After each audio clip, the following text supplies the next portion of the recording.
એક સેકન્ડ નહીં પણ એક સેકન્ડના 100મા ભાગ જેટલી ભગવાનમાં આપણી વૃત્તિ રહે, આ કોઈ નાની હોની વાત કહેવાય નહીં. ભગવાનનું સ્વરૂપ એવું છે, એમાં જેનું મન લાગે, એમાં જેની આંખ લાગે, એમાં જેનું ચિત્ત લાગે, એમાં જેનું ધ્યાન લાગે, એમાં જેને સ્મૃતિ રહે, એ બધા જાતે દાડે ભગવાનના ધામના મહામુક્ત બને છે. ભગવાનના ધામના મુક્ત થવા માટેનો આ એક જ ઉપાય છે, એના સ્વરૂપમાં વૃત્તિ રાખવી. પછી તમને જે રીતે અનુકૂળ આવે એ રીતે રાખો.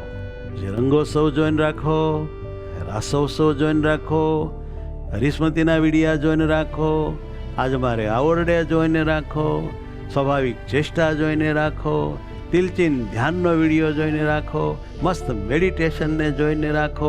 અનેક આપણે કીર્તનો ઉપર ભગવાનના સ્વરૂપને વિવિધ રીતે દર્શાવતા ઓડિયા વિડિયા બધા બહાર પાડ્યા છે, કે જે બધાય આપણા પ્રયાસો જીવને ભગવાનમાં જોડવા માટેના હોય. કેટલાય જીવોની વૃત્તિ રોજ જે ભગવાનમાં ચોટે છે, એટલું એ બધાનું કલ્યાણ થાય છે.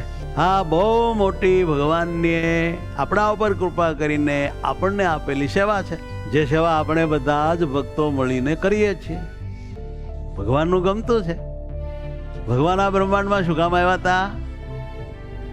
બધાને પોતાની મૂર્તિમાં જોડવા, પોતાની મૂર્તિની ઉપાસના કરાવવા, એ ભગવાનનો આશય હતો. અને એ પરમાત્માના આશયને પૂરવા આપણે થોડીક પણ મહેનત કરીએ, સેવા કરીએ, તો એ સાચી ભગવાનની સેવા કહેવાય. ભગવાનને બહુ ગમે કે મેં જે કરવાનું ધાર્યું છે એ જ તમે કરો છો, માટે તમને શાબાશ.